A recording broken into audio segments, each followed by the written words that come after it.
Maintenant, il nous reste deux grandes choses à faire dans les règles pour la vérification de jeu. Tout d'abord, vérifier qu'on est dans la bonne grille, que la personne joue dans la bonne grille, et ensuite vérifier les alignements qui sont dans les petites grilles. Alors faut pas oublier que nous, ce qu'on a fait, c'est qu'on a fait 9 grilles de 9 valeurs, et chaque grille, ça représente les valeurs horizontales en fait des cases d'une ligne horizontale sur notre surface graphique. Ok, donc on va en avoir plusieurs, donc je vais faire des fonctions à chaque fois pour chaque. Faudrait que je pense aussi à faire celle pour vérifier si la bonne, si en fait l'endroit qu'on veut poser c'est bien un bon endroit, c'est-à-dire qu'on est dans la bonne case, enfin on est dans la bonne grille et qu'en plus de ça la case est vide. Mais ça on le fera après parce que ça demande du coup de revenir sur en fait comment en fait on trouve la bonne grille en fait, comment on s'assure de vérifier qu'on a la bonne grille par rapport en fait au dernier coup que vient de faire le joueur, enfin l'adversaire. Donc, alors du coup, ce qu'on va faire, c'est que on va faire on a tout ça. Ok. Donc, du coup, ce qu'on va faire, c'est qu'on va vérifier horizontalement. Donc, le truc qui est bien, c'est que on a 9 listes de 9 valeurs. Donc en fait, on se rend compte que c'est un peu la même organisation que le grand tableau, c'est-à-dire 3 listes de 3 valeurs. Chaque liste représente une ligne horizontale. Bon, le truc c'est que du coup, notre alignement horizontal, ça va être à chaque fois juste pour 3 valeurs. Ok. Donc, du coup, on va avoir tout d'abord les 3 valeurs ici, puis ensuite les 3 valeurs ici, puis ensuite les 3 valeurs ici. Donc en fait, il va falloir juste qu'on se décale à chaque fois, qu'on compare 3 valeurs par 3 valeurs, mais à chaque fois en pensant à un décalage. C'est-à-dire qu'il ne faut pas qu'on fasse les 3 valeurs ici, puis ensuite les 3 valeurs ici. Non, c'est les 3 valeurs là, puis les 3 valeurs là, puis les 3 valeurs là. Les 3 premières valeurs, ensuite les troisièmes valeurs qui sont au milieu, on va dire, puis ensuite les 3 dernières valeurs. Bon, en réalité, ça c'est pas assez compliqué que ça. On peut le faire du coup avec des itérations, tout simplement. Donc, ce que l'on va faire, c'est qu'on va faire une variable booléenne pour en fait nous indiquer s'il y a bien un alignement ou pas. Et si un alignement, en fait, on place en fait dans le grand tableau. Je l'ai fait, place B. Ouais, je l'ai fait. J'ai fait cette fonction, c'est cool. Donc, voilà comment on va faire. Donc, for i in range 0, 7, 3. Donc, on va parcourir de 0 à 7, 7 exclu, avec un pas de 3.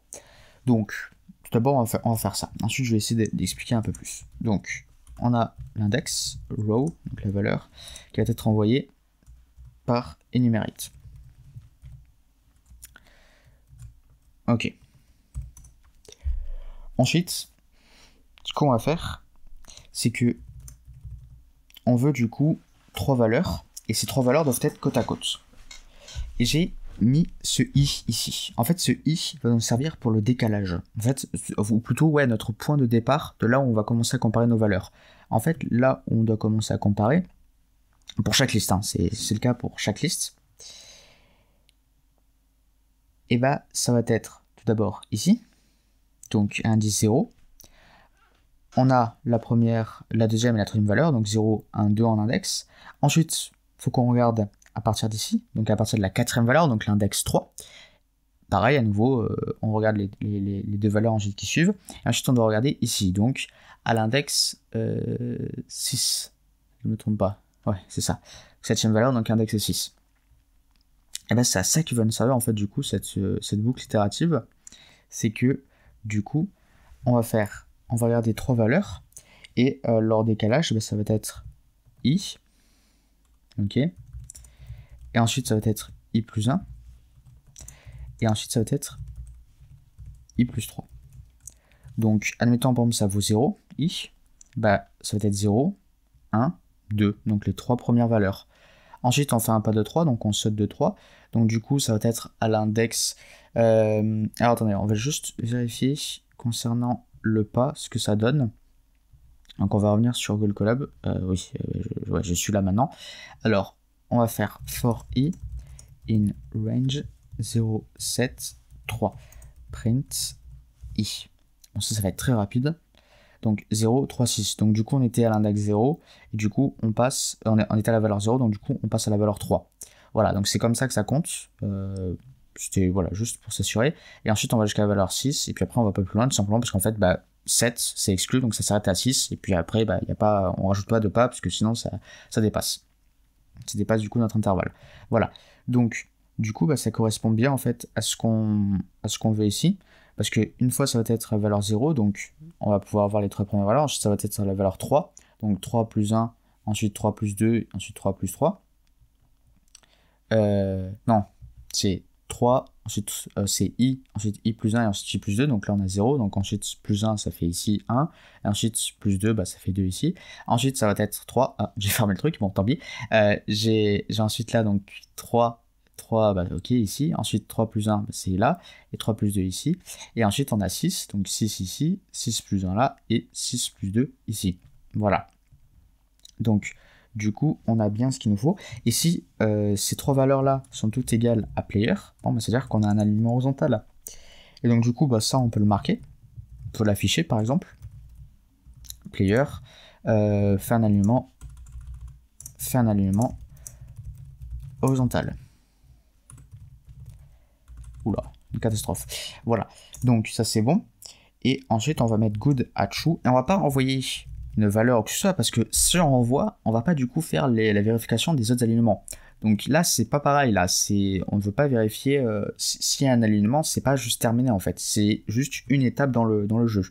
Donc ensuite, ce qu'on fait, c'est qu'on regarde si la variable good est à true. Et si c'est le cas, et du coup, on va placer dans le tableau une valeur.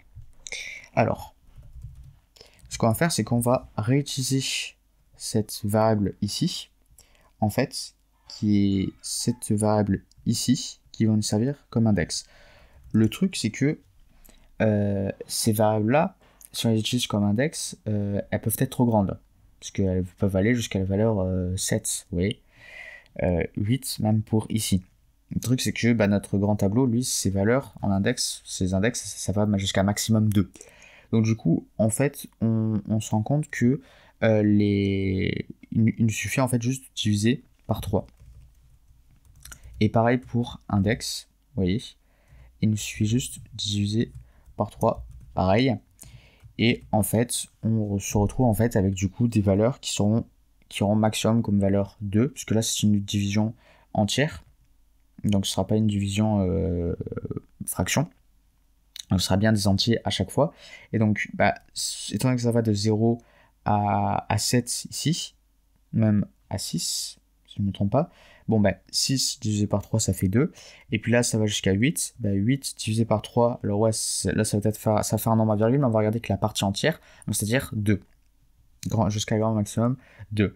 Et donc, ça va nous servir bien en X, ok, pour nous dire en fait où on en est dans notre liste, et ça en Y pour bien nous dire en fait à quelle liste on en est. Voilà, tout simplement. Et donc du coup, là, on a fini. Donc ensuite, ce qu'il nous faut faire, on va faire l'alignement vertical. Donc def check vertically. Donc on vérifie verticalement. Donc là, pareil, board, main board et le player. Voilà, comme ceci. Donc là, du coup, on a ça. Et là, on va faire un principe. Je dirais pas que c'est la même chose que tout à l'heure, mais bon, c'est à nouveau en fait penser à faire à stocker en fait des pièces à chaque fois. Et ces pièces en fait, ça va être des pièces des valeurs de différentes listes. Ok, donc on fait good call égale à false. Voilà. Alors, je vais peut-être d'abord un peu faire le code pour ensuite expliquer, puisqu'on y verra peut-être un peu plus clair. Donc, tout d'abord, on va générer en fait du coup les valeurs, enfin avoir le nombre de valeurs, voilà, enfin ça va être plus des index pour ça. Donc, check 0. Et ensuite, ce qu'on va faire comme ceci, for row, donc on récupère la index plus valeur, board, check.append row index. Bon, alors, pour l'instant, qu'est-ce qu'on fait? On parcourt, enfin, tout d'abord, ce qu'on a, c'est que, ouais, on parcourt toutes nos listes, ok? Et à chaque itération, attendez, que je me trompe pas.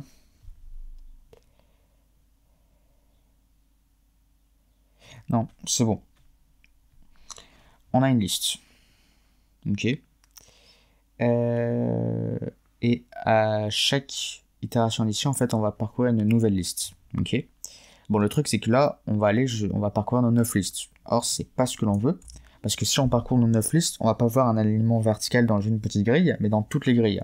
Donc, du coup, ce qu'on va faire, c'est que on va vérifier à chaque fois que la variable, notre liste check, a une longueur qui vaut 3.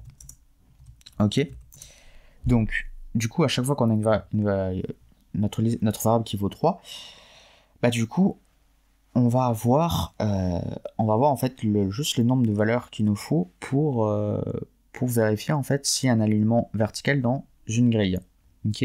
Donc, si on reprend ici, donc on a 3 valeurs, vous voyez, donc on parcourt notre liste, ok, ensuite notre deuxième liste, donc on récupère la première valeur, la première valeur, la première valeur, ok.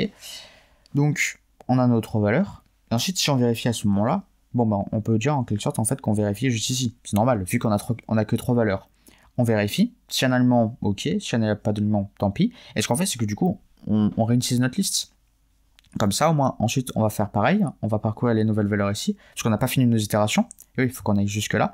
Donc, du coup, on parcourt ici. Hop, on aura 3 valeurs à nouveau. Du coup, on peut dire, voilà, ça va correspondre à la colonne ici. Et ensuite, on va faire pareil là. D'abord, on va vérifier. Puis ensuite, une fois qu'on a vérifié, hop, on supprime les valeurs. Puis, on refait ici. Et on va faire comme ceci à chaque fois.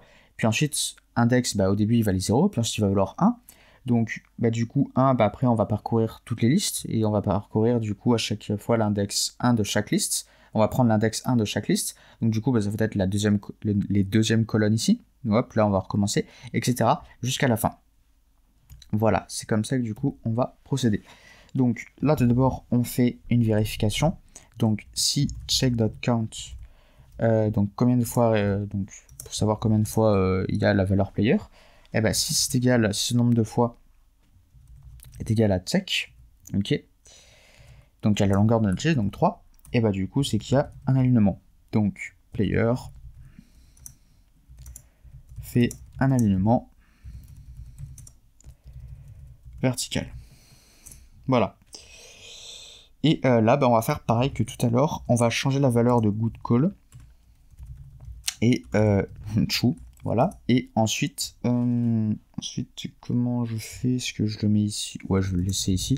Donc, si good call vaut true, du coup, on a un alignement, donc du coup, on place notre valeur, enfin, on place une valeur du coup dans notre liste pour ensuite faire afficher du coup la pièce du joueur dans le grand tableau. Et à nouveau, le raisonnement est le même ici. Index divisé par 3. Bon, à part que là, cette fois-ci, ouais, c'est un peu différent. Ouais. Enfin, on change juste la place, on va dire, d'index et de i. On a peut-être dû garder à peu près les mêmes trucs pour avoir ici i et index à la même place, mais bon, tant pis, c'est pas grave. Donc là, on aura bien du coup en x pour nous dire en fait à quel comment je pourrais dire, je pourrais pas juste dire valeur. Index, ça nous permet en fait de nous dire quelle valeur de chaque liste on prend, et i, ça nous dit en fait à quelle liste on en est. Donc première, deuxième, troisième, etc. Ok, donc là du coup on a fait horizontalement, verticalement, et il nous reste à faire en diagonale. En diagonale, c'est pas si compliqué que ça non plus. Donc def, on va faire les vérifications des deux types de diagonales. Donc, qu'est-ce que je veux dire par les deux types de diagonales? C'est-à-dire les diagonales qui sont comme ceci, et ensuite les diagonales qui sont comme ceci. Et en fait, on voit que c'est toujours la même chose. Il y a une diagonale comme ceci et une diagonale comme ceci dans chaque grille. Voilà. Donc, on va faire check the diagonals. Voilà. On va prendre un nouveau board, mainboard. Alors j'aurais pu faire tout dans une même fonction, mais ça faisait beaucoup de code. Et au final, ce qu'on fera, c'est qu'à la fin, on prendra une fonction où il y aura nos 3 fonctions là, et on utilisera juste cette fonction là en fait qui contient tout. Et au moins, ce sera un peu plus clair. Et ça évitera d'appeler à chaque fois les 3-4 fonctions qu'on veut.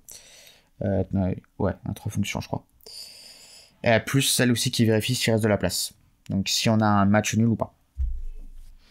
Donc, for x in range. Alors, je vais d'abord faire le truc, ensuite je vais expliquer.